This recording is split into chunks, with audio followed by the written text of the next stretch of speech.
이 새벽에 우리에게 주시는 하나님 말씀은 고린도전서 12장 4절부터 11절까지 봅니다.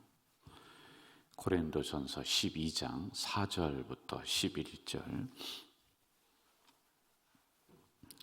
우리 한 절씩 교독하도록 하겠습니다. 은사는 여러 가지나 성령은 같고 또 사역은 여러 가지나 모든 것을 모든 사람 가운데서 이루시는 하나님은 같으니 어떤 사람에게는 성령으로 말미암아 지혜의 말씀을, 어떤 사람에게는 같은 성령을 따라 지식의 말씀을,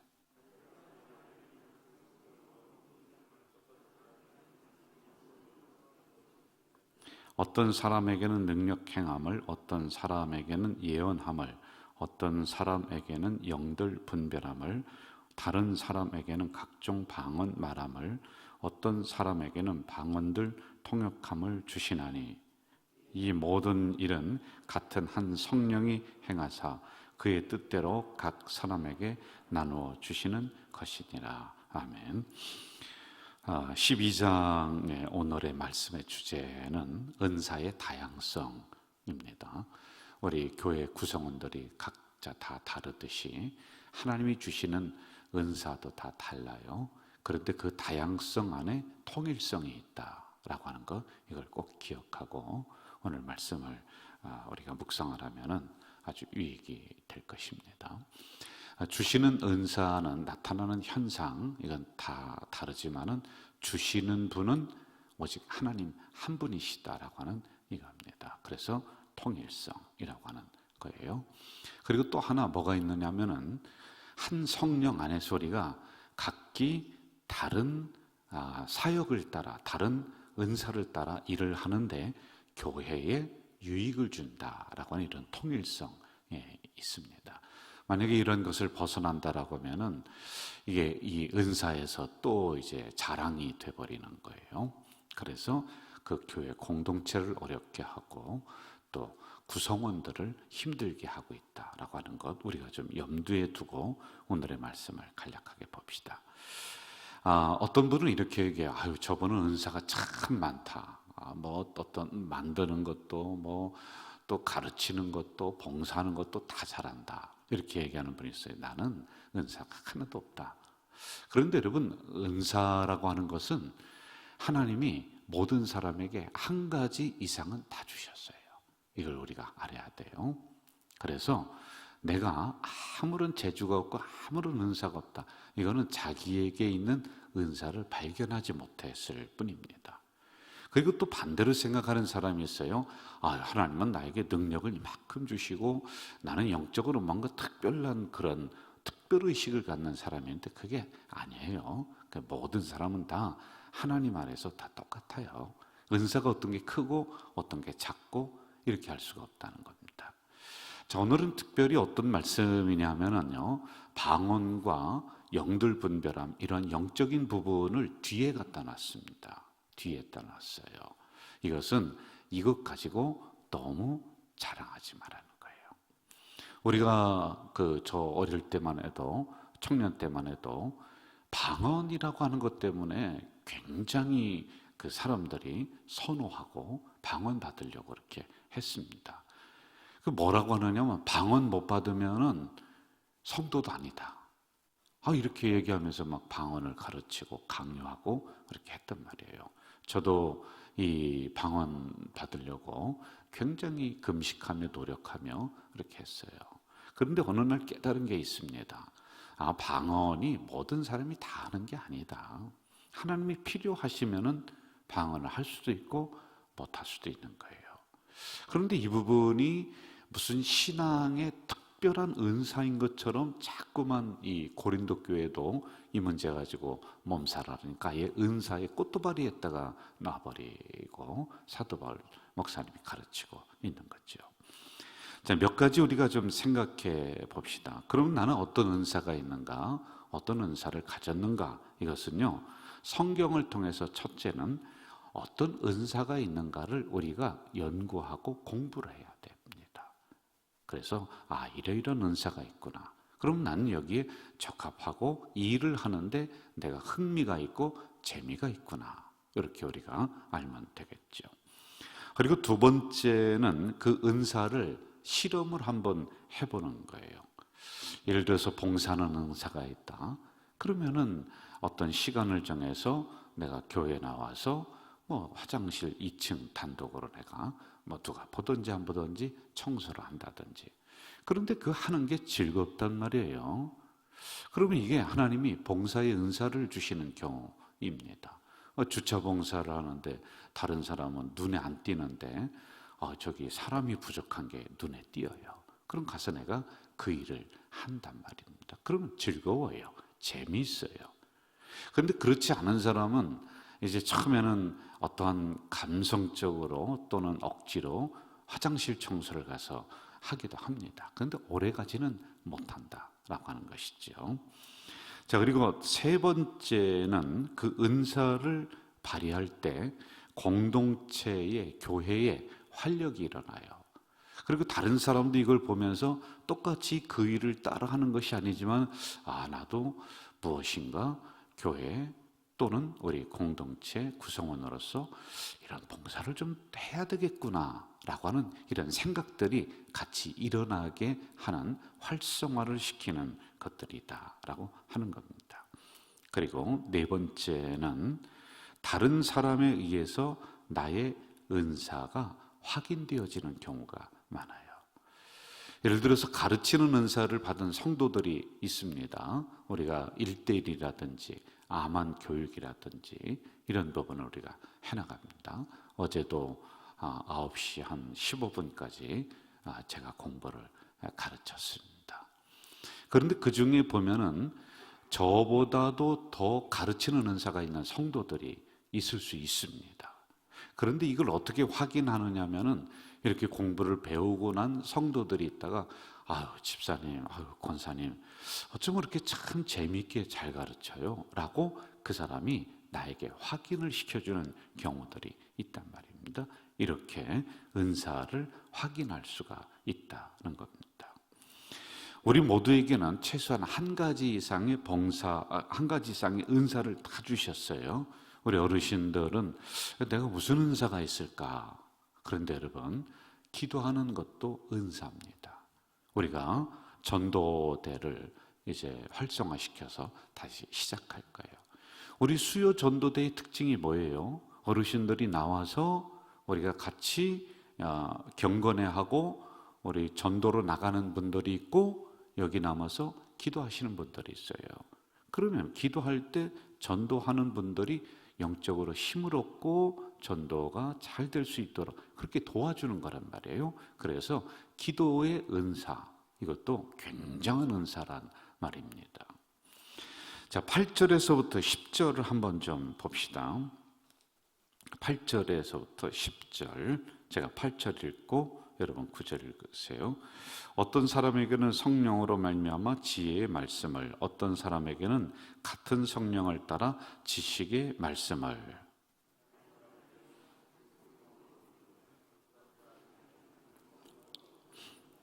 같이 합시다. 어떤 사람에게는 능력 행함을, 어떤 사람에게는 예언함을, 어떤 사람에게는 영들 분별함을, 다른 사람에게는 각종 방언 말함을, 어떤 사람에게는 방언들 통역함을 주셨다라고 합니다.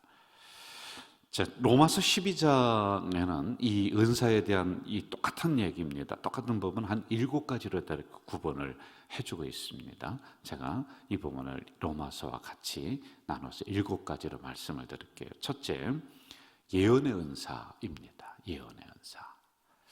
전에도 말씀을 드렸는데 여러분들 착각하지 마라 그랬어요. 예언이 먼 앞일을 알아맞추는 게 아니에요. 말씀을 잘 풀어드리는 은사, 말씀의 은사란 말입니다. 이 말씀의 은사는 대개 목회자들이 가지고 있는 경우가 많아요.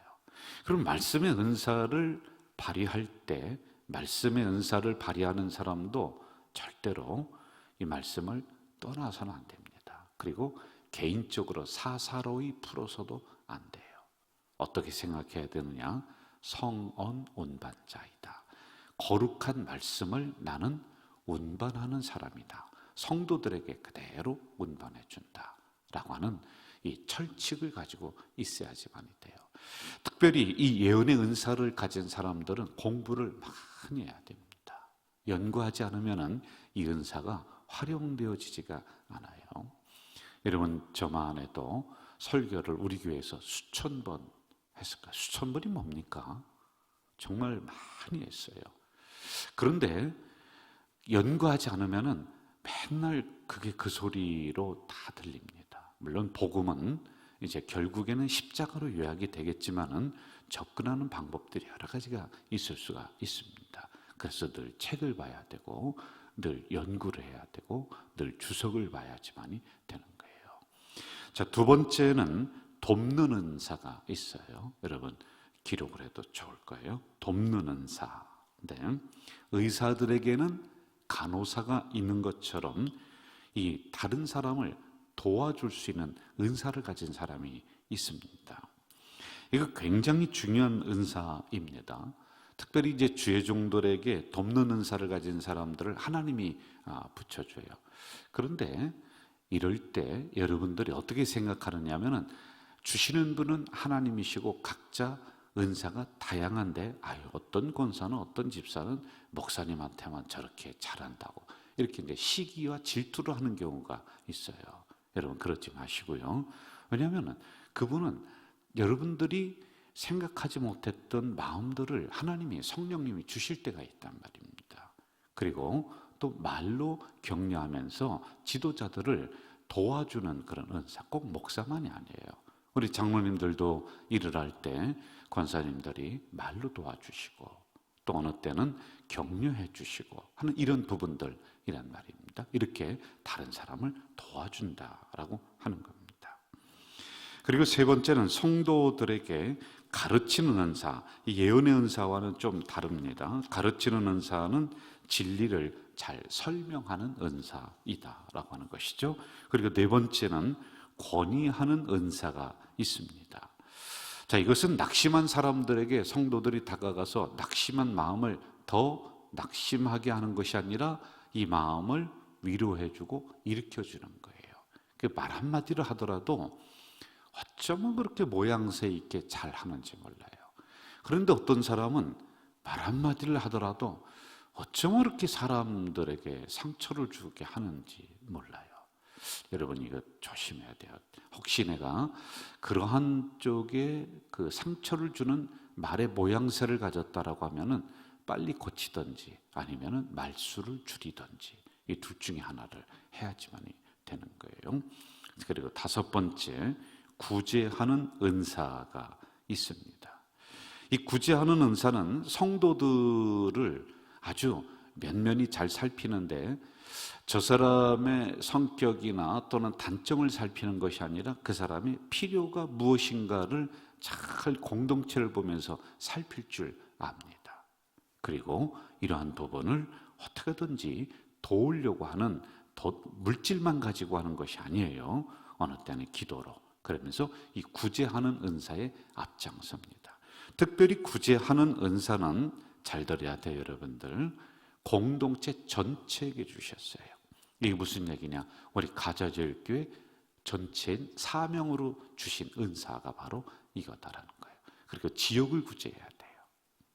이 어려운 사회를 구제해야 돼요. 그리고 세계 곳곳에서 일어나고 있는 재난의 현장들을 보면서 우리 교회가 참여할 줄 알아야지만이 되는 거예요. 이게 개인에게도 있지만은 우리 공동체 전체에게 주셨다라는 것이죠.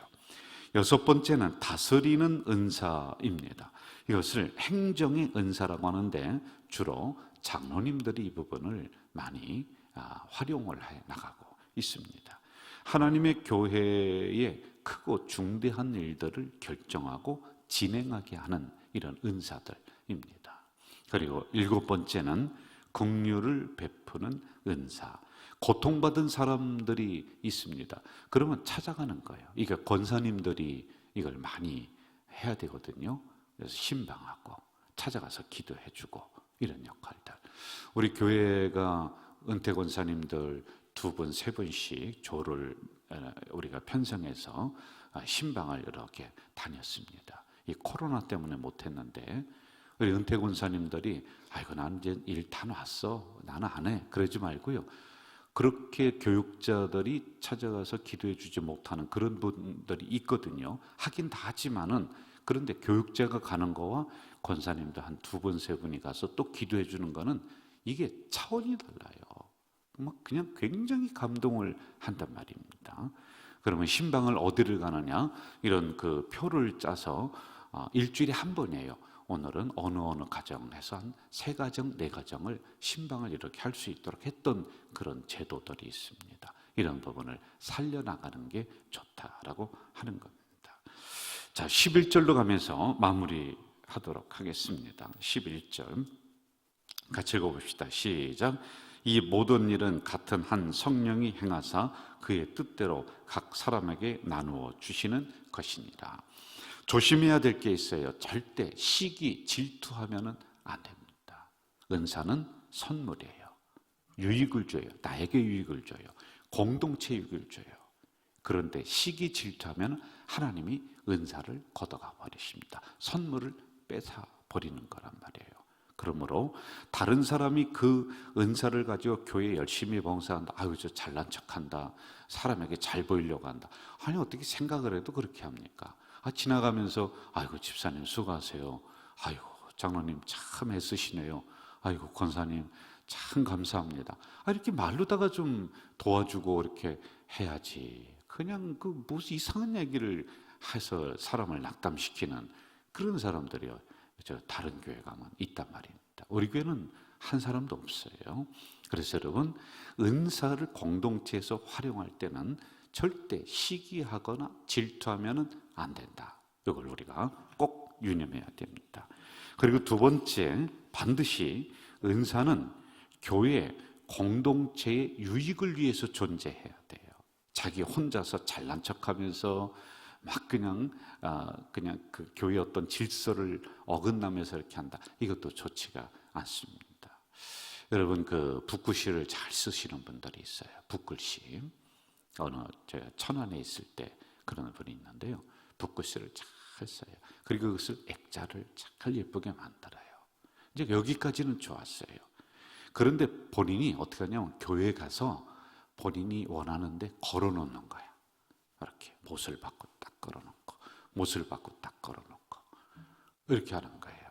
그런데 이분이 어떤 분이었느냐면은 호두과자 있죠, 그거 만드신 분이에요. 그 주인이에요. 그 교회에서 그 정도 위치에 있는 분이 액자를 걸어놓고 하니까 담임 목사님이 그 뛰지도 못하고 아주 죽을 고생을 하는 거예요. 본인이 목사님한테 이걸 잘 좀 어떻게 활용해 주세요 모르는데요, 본인이 가서 걸어놔요. 이쪽에도 걸어놓고 저쪽에도 걸어놓고 사방에다가 다 붓글 씻어서 액자 만들어서 다 걸어놓으니 세상에 이게 교회에 어울리기를 하겠어요? 어떻게 하겠어요? 그러니 그걸 띄자니 그 권사님, 노권사님이 붓글 씻어서 이제 그렇게 해놓는데 이걸 띄지도 못하고 붙여놓지도 못하고 이런 경우들이 종종 있단 말입니다. 이런 것은 교회 전체적인 모양새에 어울리도록 내 은사를 잘 활용해야지만이 된다는 겁니다. 마지막으로 은사는 서로 도와줘야 돼요. 그러니까 은사 한 사람 가진 것만 가지고 교회가 훈훈하게 되지를 못해요. 예를 들어서 가르치는 은사 가진 사람은 열심히 하고, 이걸 보완해 주는 사람은 누구냐? 또 격려하는 은사를 가진 사람, 돕는 은사를 가진 사람이 같이 붙어서 공동체 전체를 보완해 주고 도와줄 때 이 공동체가 부흥되고 훈훈하게 된다라고 하는 것입니다. 우리 모두는 한 가지 이상 은사를 다 가졌어요. 특별히 우리 권사님들은 기도하는 은사, 찾아가서 긍휼을 베풀어 주는 은사들이 있습니다. 이것을 통해서 하나님의 나라가 더 넓어지고 유익이 되는 우리 공동체 되시기를 주의 이름으로 부탁드립니다. 하나님 아버지, 오늘 이 새벽에 연약한 저희들을 깨워주시고 말씀을 허락해 주셨습니다. 감사합니다. 오늘 주신 말씀을 통하여서 내 혼자서 교회를 세워나가는 것이 아니라 각자 다른 모양새를 가지고 그 하나님이 주신 달란트, 은사를 가지고 열심히 활용할 때 교회 공동체가 세워지고 교회 공동체가 훈훈해지고 활성화가 되는데, 이제 서로 보완해가며 격려해가며 이 은사를 잘 활용해 나가는 우리가 되도록 인도해 주시옵소서. 결코 시기하거나 질투하는 것이 아니라 위에서 격려해주고 말 한마디라도 돕는 우리 공동체가 되도록 인도해 주시옵소서. 예수님의 이름으로 기도하옵나이다. 아멘. 하늘에 계신 우리 아버지, 아버지의 이름을 거룩하게 하시며 아버지의 나라가 오게 하시며 아버지의 뜻이 하늘에서와 같이 땅에서도 이루어지게 하소서. 오늘 우리에게 일용할 양식을 주시고 우리가 우리에게 잘못한 사람을 용서하여 준 것 같이 우리 죄를 용서하여 주시고 우리를 시험에 빠지지 않게 하시고 악에서 구하소서. 나라와 권능과 영광이 영원히 아버지의 것입니다. 아멘.